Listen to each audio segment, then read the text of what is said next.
Should the Dodgem at Kings Island be considered an original ride from the park's 1972 season? Well, I think that depends on how you define original. Hello, everyone. Alongside Ryan Sir, I'm Don Helbig, and this is Tower Topics.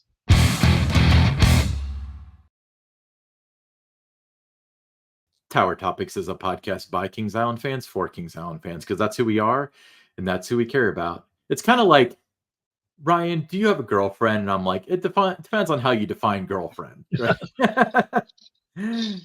Right. No, I mean, the debate over whether Kings Island's Dodgem should be considered an original attraction from 1972, despite a major refurbishment in 1986. I mean, that raises the question of, what really is truly an original ride at the park. I know, a number of times that I've been in line to ride the Dodgem, where that conversation comes up. You hear people talking about it. This is an original ride from, when the park opened. Someone else say, no, this isn't the ride that was at Coney. This one was new in the 1980s. So there are those discussions that take place. So I thought, it would kind of be a nice topic for you and I to talk about.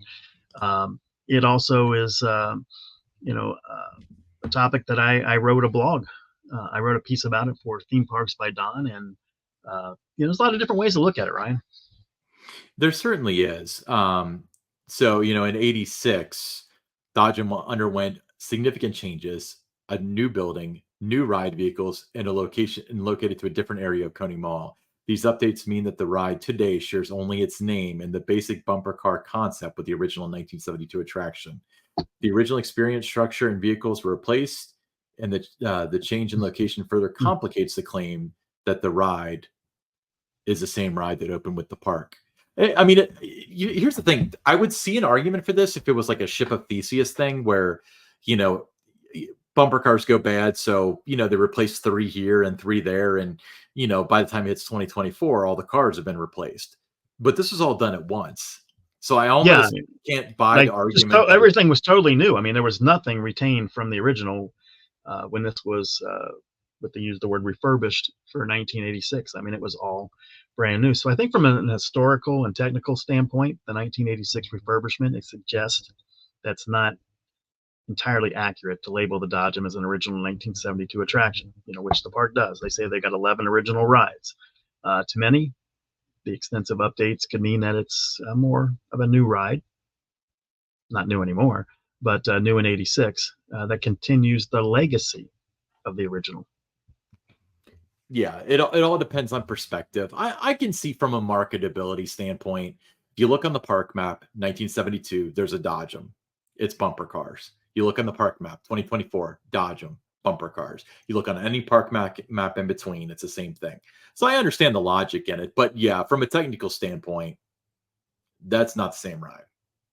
No. And, Kings Island, they've always counted Dodgem as an original ride. Even though they said we have a new ride in 1986, the park still continued to consider it an original ride, likely because it's operated continuously under the same name since the park's opening. The essence of the Dodgem, bumper cars and a classic amusement park setting, remains intact. Even if the physical elements of the ride changed. One of the things that I noted, I knew that they always considered it an original ride, but when I started working there in 2007, and one of the things that I enjoyed doing was tracking ridership and looking at through the years that they considered the record year 1976 for the Dodgem when it gave 1.1 million rides. So they were carrying over the ridership while calling it a new ride in 1986. So there's a little bit of a conflict there as well. When were the Cleveland Browns founded, in your opinion? Well, I mean, you're right. I mean, they've retained the history of the original Cleveland Browns. They had that 3-year break when they moved to Baltimore. So when the Browns, an expansion team, took the field, they retained the name and all the records and everything. So it's kind of the same kind of thing in a way, isn't it? I would say even more so than the Browns, because this is an unbroken line. The Browns were gone for 3 years. Yeah. So I think, though, ultimately, Ryan, though, it really depends, when you're thinking, is it an original ride? Is it not an original ride? It's really on one's perspective on how you want to look at it. Do you value the continuity of a ride's existence and concept? Or, from a purist point of view, and there's a lot of purists out there, did you look at 1986, that refurbishment representing a fundamental change with the Dodgem, and therefore it's not original. But at that time, it was considered new. So, there's a lot of different ways to look at it.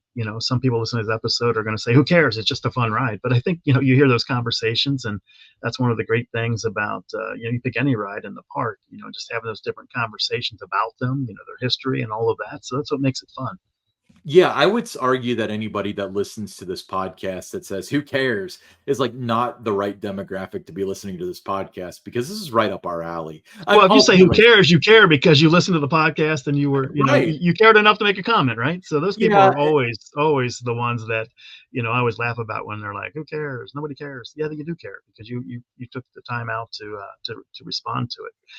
But yeah. I mean, I really it's a fun ride. I think that it's part of that fabric of Kings Island, of Coney Mall. Wouldn't be Coney Mall without the Dodgem. I think that would be a big miss, whether it was in its original location, which is now the Coney Barbecue, is where that was located. It just moved like next door then, essentially? It moved to the other. You had Coney Barbecue, and Mhm. then you had like the Scrambler, and then now you have the Dodgem. So before that, it was, if you're facing the Scrambler, it was on the right hand side where Coney Barbecue is.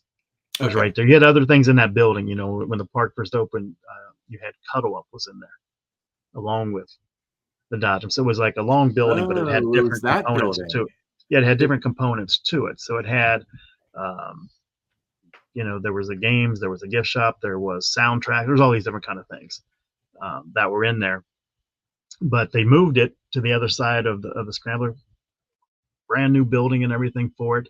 They moved the Flying Eagles were in that location where the Dodgem is now. They moved that to around, the other side, kind of on, that little walkway as you're going from Coney Mall to Rivertown, which is now the entrance to Backlot Stunt Coaster. So at the same time that the Dodgem went in, they moved the location of the Flying Eagles to another part of the park. So a lot of different, things were in play at that point in time in 1986.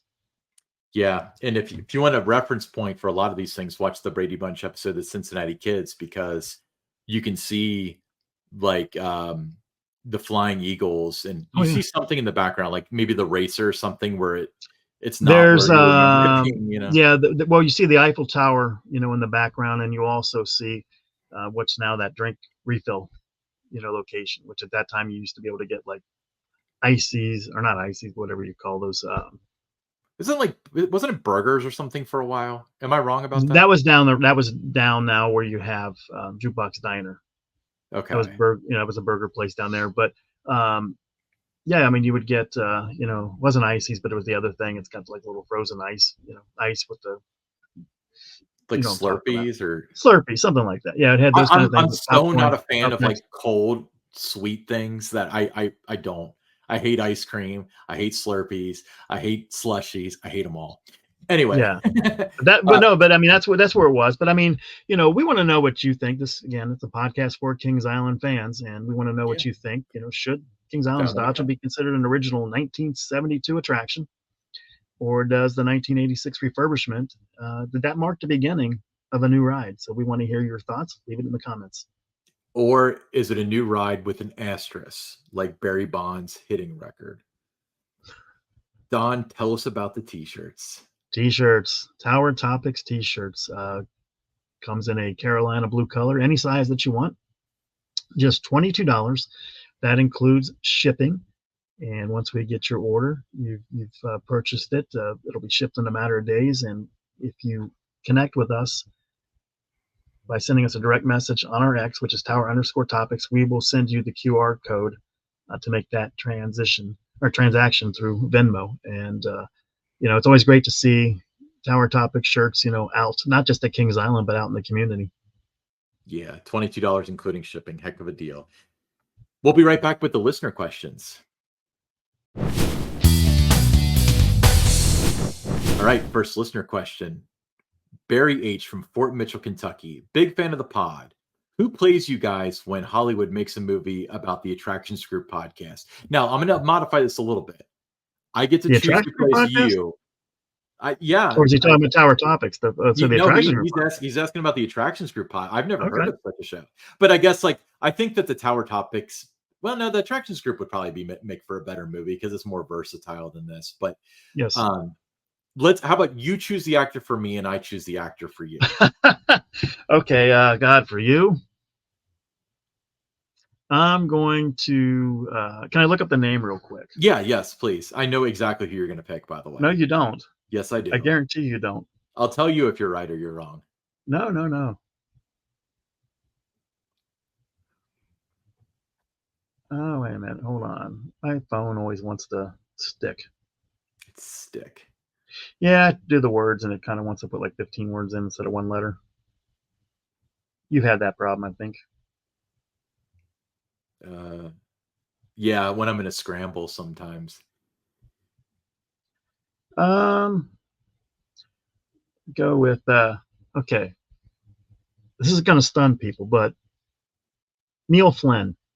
Neil Flynn. Okay, that was not You what know I what I'm was. talking about? You know what I'm talking about? I know who you're talking Yeah, about. he Yeah. played the dad, Mike on the middle, Mike Heck on the middle. So yeah, I think I'll go with him just because of your, you know, I guess you're tall and stuff. So why not? That kind of fits. Okay, since height is a factor, your actor is Danny DeVito. Danny DeVito. I that's close. That's close. Now, who would you pick for yourself? I thought you were going to choose John Heater, the guy that played Napoleon Dynamite. I was so sure that that was the direction you were going to go. No, no, no. I think no, that never came to mind. Really? I would say he's not really an actor, but I get a lot of like, oh, you remind me of him is Daniel Tosh, the comedian. Okay. So maybe him. Who would you choose to play you? I was thinking Jason Alexander from Okay. Seinfeld. You know, Okay. from Seinfeld. I mean, Danny DeVito was close, yeah, uh, but no, I think Jason Alexander. I think there's a little bit of, I think I identify with that character from Seinfeld, so that's who I would pick. But no, I don't think Hollywood's going to come calling, though, Ryan. So I don't think we have to worry about who's going to play us.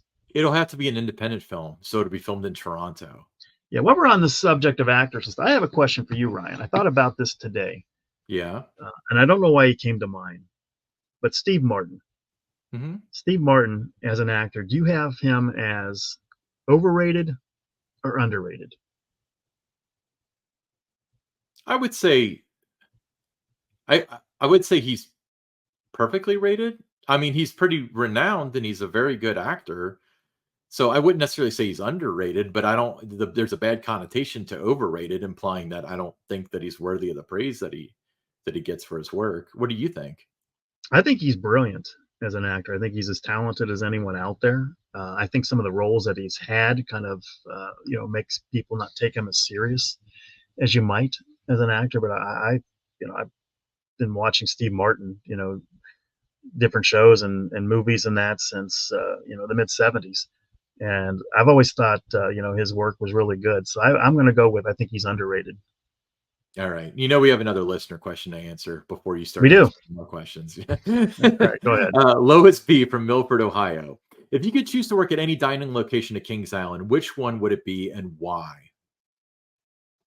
Would it be Rivertown La Rosas for you, Don? Because you know that No, no, it anybody would can be do the it. International Street La Rosas. I did fill in there several times during the 17 seasons that I worked there. Sometimes in the spring, sometimes in the fall. Just with kids going back to school, we're not out of school yet. Winterfest when it would be busy. I enjoy making the pizzas. Yeah.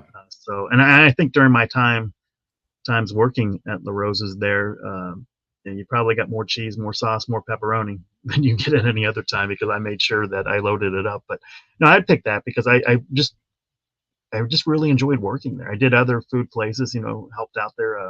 Skyline Chili, the location in Coney Mall, the Fest House, worked in there. That was just too much going on for me with that. Chicken Shack, had a shift in there. So, but no, I think La Rosa's would be the best fit for me. What about you, You Ryan? you stole my answer. I would say La Rosas. I'm gonna just be different to say Rivertown, and the reason is I worked at La Rosa's when I was in high school, so I feel like a lot of that knowledge would come back, and I remember being able to sling those pizzas super fast, drop them in the oven, throw the cheese on them and stuff, so I think it'd be kinda fun to have a throwback with that. Now I Yeah, I would wouldn't have to be making the pizza. I don't want to, I No, wouldn't I be wouldn't be good the if I was cashier. on the front line or anything like that. But just Yeah. making the pizza, putting it through the oven, yeah, I was really good at that. I wonder how they choose. Do you think it's a different position for cashier versus cook?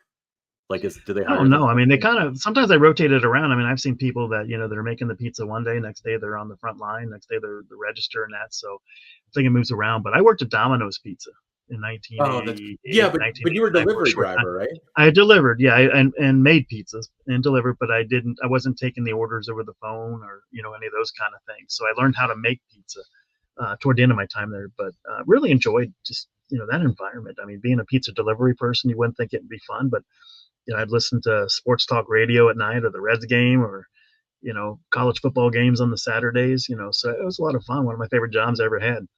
Yeah, I remember listening to, like, especially Bengals games on Sundays. I was daytime Saturdays and Sundays at La Rosa's, and, Saturdays was just controlled chaos, but Sundays was a little more chill, and it was back when the Bengals were terrible. So this was, like, late '90s, and I remember always looking forward to it when the Bengals were at home because they were blacked out because we weren't as busy.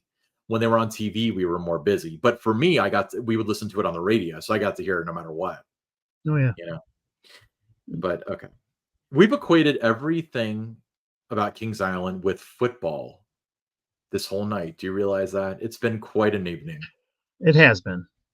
All right. Hey, I'm Ryan Sir along with Don Helbig, and this is Tower Topic.